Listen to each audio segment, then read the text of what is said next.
अस्सलाम वालेकुम everyone, this is guidance chapter number 34 और इस पार्ट में हमने बेसिकली पढ़नी है lines of defence during inflammation. अच्छा भाई, इन्फ्लेमेशन में क्या होता था कि जी वेजोडाइलेशन होगी, परमिएबिलिटी इंक्रीज होगी और डब्ल्यू बी सीज यहाँ पर ढेर सारे आए और वो डब्ल्यू बी सीज निकल के बाहर चले गए।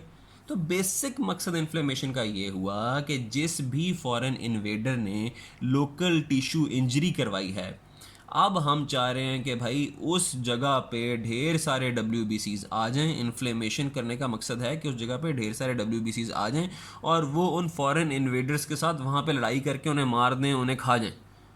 ठीक हो गया? तो it's like a war. Inflammation is like a war. अब होता क्या है कि लाइंस ऑफ डिफेंस हैं। First line of defence, second line of defence, third line of defence, fourth line of defence. यानी कि जैसे ही फॉरेन इन्वेडर आएगा तो सबसे पहले कौन सी चीज़ बॉडी को डिफेंड करेगी? जो हमारी इम्यूनिटी है उसमें से कौन सी चीज़ आके, कुव्वत मुदाफ़त में से पहले कौन सी चीज़ आके डिफेंड करेगी, उसके बाद कौन सी आगे करेगी, फिर कौन सी करेगी, फिर कौन सी करेगी। ठीक है? तो इट्स जस्ट लाइक दिस कि अगर टेररिस्ट अटैक हो किसी भी जगह पे तो क्या होता है? सबसे पहले तो जिस जगह टेररिस्ट अटैक होता है उस जगह वहाँ पे जो चेक पोस्ट बनी होती है, वहाँ पे जो आर्मी होती है वो लड़ती है। उसके बाद वो आर्मी क्या करती है? जो मोबाइल आर्मी इधर उधर घूम रही होती है, सड़कों पे गश्त करती, उन्हें बुला लेती है कि जल्दी से आ जाओ भाई, तुम भी आकर लड़ने लग जाओ। फिर वो भी लड़ते लड़ते वो भी थक जाते हैं। फिर क्या होते हैं, वो पीछे मेन अपने हेडक्वार्टर फ़ोन करते हैं या आसपास जो भी कैंटोनमेंट एरिया वहाँ पे फ़ोन करते हैं कि जी हमें और मज़ीद आर्मी भेज दें। तो वो थर्ड लाइन ऑफ डिफेंस होती है। और फोर्थ लाइन ऑफ डिफेंस ये होती है कि जब सारी चीज़ें ख़त्म हो जाएं तो फिर वो मेन सेंटर पे, मेन कैपिटल में फ़ोन करते हैं और कहते हैं कि अब ढेर सारे नए फ़ौजी भर्ती करना शुरू कर दें आप। ये तो वॉर तो बहुत लंबी चल गई है। ठीक है? तो ये लाइंस ऑफ डिफेंस में होता अब इम्यूनिटी के लिहाज से कौन सी चीज़। फर्स्ट लाइन ऑफ डिफेंस में हमारे पास आते हैं ये ग्रीन में लिखे हुए मैंने सारे। तो ये टिश्यू मैक्रोफेजेस हैं फर्स्ट लाइन ऑफ डिफेंस में। जैसी फॉरेन इन्वेडर आया, जाहिर पता है वो टिश्यू में आएगा। तो उस टिश्यू में जो वहाँ पे टिश्यू में पहले से टिश्यू मैक्रोफेजेस पड़े हुए हैं, सबसे पहले तो वो अटैक करेंगे बैक्टीरिया वायरस के ऊपर और ये पहले घंटे के अंदर ही अटैक शुरू कर देते हैं। ठीक हो गया? अच्छा, अब ये अटैक में क्या करेंगे भाई? दो चीज़ें हैं। सबसे पहले तो ये अक्सर जो सुस्त पड़े होते हैं, एक जगह पे बैठे होते हैं आराम से साइल पड़े होते हैं, ठीक है, वो मोबाइल हो जाएंगे। यानी कि वो जो एक जगह पे बैठे हुए थे टिश्यू मैक्रोफेजेस, वो फ़ौरन ही मूव करके आगे मूव करना शुरू कर देंगे दुश्मन की तरफ। ठीक है? और दूसरी बात, ये टिश्यू मैक्रोफेजेस अपना साइज़ भी बड़ा कर लेते हैं, अपने ज़रा मसल्स बना देते हैं कि ऐसी की तैसी मैं आ रहा हूँ तुमसे फाइट करने। तो ये पहले घंटे में ही टिश्यू मैक्रोफेजेस अपना मोबाइल होके और अपना साइज़ इंक्रीज़ करके फाइट करने आ जाते हैं। ठीक है? तो ये तो टिश्यू मैक्रोफेजेस ने फाइट कर ली। अब क्या होगा? साथ ही फिर सेकेंड लाइन ऑफ डिफेंस। फिर टिश्यू मैक्रोफेज तो लड़ी जा रहे हैं मगर साथ ही वो कहते हैं कि अच्छा अब ब्लड से हमें मजीद हेल्प की ज़रूरत है टिश्यूज़ के अंदर। तो ब्लड के अंदर क्या घूम रहे होते हैं? न्यूट्रोफिल्स। न्यूट्रोफिल्स ब्लड के अंदर घूम रहे होते हैं ना। तो कुछ घंटे के बाद आफ्टर सेवरल आवर्स वो न्यूट्रोफिल्स ब्लड से निकल के टिश्यूज़ में आ जाते हैं।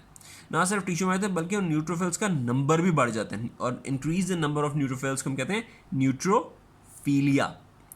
तो जब भी कभी इन्फेक्शन होता है तो हम कहते हैं जी आप लैब टेस्ट कराएं, उसमें WBC काउंट कराएं, तो हम कहते हैं न्यूट्रोफिल्स कितने हैं? न्यूट्रोफिल्स बहुत ज़्यादा है जी। इसका मतलब है एक्यूट इन्फेक्शन है, क्योंकि न्यूट्रोफिल्स कुछ घंटों के बाद ही उनका लेवल बढ़ जाएगा ब्लड में और वो ढेर सारे टिश्यूज़ में भी आना शुरू हो जाएंगे न्यूट्रोफिल्स। ठीक है? वहाँ पे आके फाइट करने के लिए। एंड ऑल्सो अब आपको याद है कि न्यूट्रोफिल्स की एबिलिटी होती है to do phagocytosis in blood as well as in tissues. तो ये होगी second line of defence after severals. फिर थर्ड लाइन ऑफ डिफेंस क्या होती है जी? टिश्यू मैक्रोफेजेस ने भी फाइट कर ली, न्यूट्रोफिल्स ने भी फाइट कर लिया फ्रॉम ब्लड। अब बॉडी क्या करती है? भेजती है मोनोसाइट्स को। मोनोसाइट्स कहाँ पे होते हैं भाई? मोनोसाइट्स भी ब्लड में होते हैं। मोनोसाइट्स क्या थे? इमेच्योर टिश्यू मैक्रोफेजेस या मेच्योर, या क्या कहते हैं, मोनोसाइट्स क्या करते हैं? जाते हैं टिश्यूज़ में और कन्वर्ट हो जाते हैं मेच्योर टिश्यू मैक्रोफेजेस में। तो बेसिकली मोनोसाइट और टिश्यू मैक्रोफेजेस एक ही चीज़ है। जब मोनोसाइट टिश्यू में जाएंगे तो वो मेच्योर होकर टिश्यू मैक्रोफेजेस बन जाते हैं। तो क्या हुआ थर्ड लाइन ऑफ डिफेंस में? मोनोसाइट्स जो ब्लड में घूम रहे हैं वो भी टिश्यूज़ के अंदर आ जाएंगे और आके फाइट करने शुरू कर देंगे, फेगोसाइटोसिस करनी शुरू कर देंगे। मैक्रोफेज अब ये वहाँ पे आके ये कन्वर्ट हो जाते हैं मैक्रोफेजेस में, अपना साइज भी बढ़ा लेते हैं और अपने साथ ढेर सारे हथियार भी लेके आते हैं, विच आर लाइसोसोम्स। आपको याद है लाइसोसोम्स क्या थे? Lysosomes, peroxisomes, lysosomes by hydrolysis से फॉरेन इन्वेडर्स को तोड़ते थे, ठीक है। तो कुछ after few days two weeks monocytes आ जाते हैं मैदान जंग में, ठीक हो गया। And then fourth line of defence कि भाई हम टिश्यू मैक्रोफेज भी यूज़ हो गए, न्यूट्रोफिल्स भी लड़ाई कर रहे हैं, मोनोसाइट भी आ गए थे वो भी लड़ाई कर रहे हैं, अब क्या करें। अब वो पीछे बोन मैरो को सिग्नल भेजते हैं कि भाई नए ग्रैन्युलोसाइट एंड मोनोसाइट बनाएं, नए नए न्यूट्रोफिल और नए मोनोसाइट नए सिरे से बनाना शुरू कर दें। ये तो नए नहीं बना रहे थे, ये पहले टिश्यू में थे, ये ब्लड में थे, ये ब्लड में थे, नए फोर्थ लाइन इसकी वो नई प्रोडक्शन करनी शुरू कर देते हैं। ऐसे यानी कि नई आर्मी भर्ती करनी शुरू कर देते हैं, सिविलियंस को कहते हैं कि आप भी फौज में आ जाएं, जंग बहुत ज़्यादा शुरू हो गई है तो आप भी आ जाए। तो ये मंथ्स 2 years के बाद ये फिर काम शुरू हो जाता है।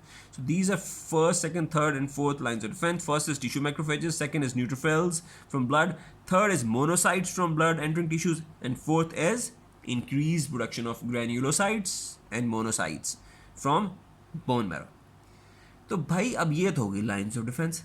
अब आपने देखा है किसी भी जगह कोई टेररिस्ट अटैक जो तो वो क्या करते हैं, तो वहाँ पे फाइट तो चलती रहती है मगर उसके साथ साथ वो उस एरिया को कॉर्डन ऑफ भी कर देते हैं, यानी कि उस एरिया से टेररिस्ट ना बाहर भाग के जा सके, ना कोई आम बंदा उस एरिया के अंदर आ सके, वॉर जोन में आ सके।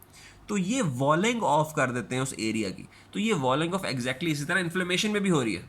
अब इन्फ्लेमेशन में वॉलिंग ऑफ किस तरह हो रही है, तो आप तो इसका फिनोमेना मैं पिछले लेक्चर में बता चुका हूँ। Let's talk it in detail. हुआ क्या, वेजोडाइलेशन हुई जिसकी वजह से परमिएबिलिटी बढ़ गई थी।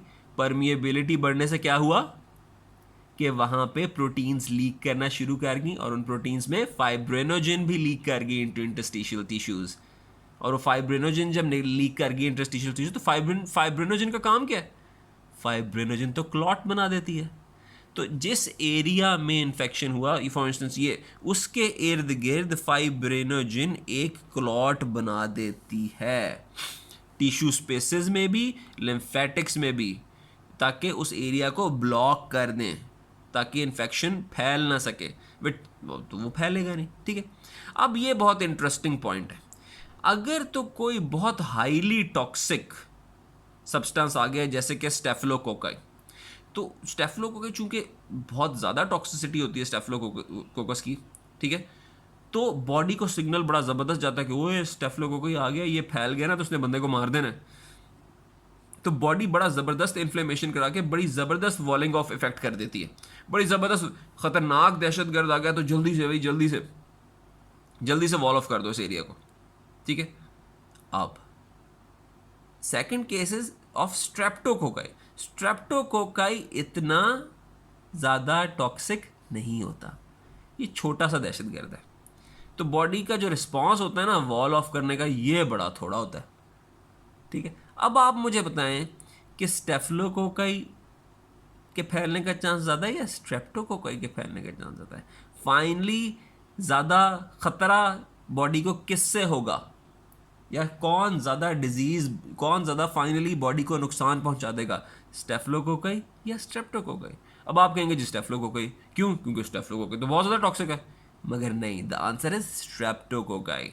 बेशक स्ट्रेप्टोकोकाई स्टेफिलोकोकाई के मुकाबले में लेस टॉक्सिक है, मगर चूंकि बॉडी का इम्यून सिस्टम उस तरह एक्टिव नहीं होता, उस तरह वॉलिंग ऑफ नहीं होती स्ट्रेप्टोकोकाई में, तो स्ट्रेप्टोकोकाई ज़्यादा जल्दी फैल जाता है बॉडी में और ज़्यादा नुकसान कर देता है।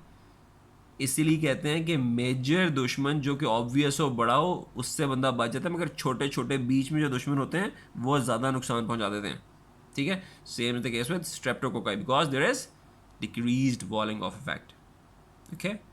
अच्छा ना, फाइनली इज पास फॉर्मेशन कि भाई ढेर सारी लड़ाई शड़ाई सारा कुछ हो गया। अब फाइनली लड़ाई के बाद मैदान जंग में क्या हालत होगी, तो WBCs और फॉरेन इन्वेडर्स की लड़ाई के बाद मैदान जंग में पस फॉर्मेशन हो जाएगी। अब कहते हैं ना पस पड़ गई है जख्म में, तो क्या होती है पस में डेड फॉरेन ऑर्गेनिज्म होता है और डेड फौजी होते हैं, डेड न्यूट्रोफिल्स मैक्रोफेजेस होते हैं, और जो वहाँ पे टूटी फूटी इमारतें होती हैं वो होती हैं जैसे कि dead necrotic tissue and tissue fluids.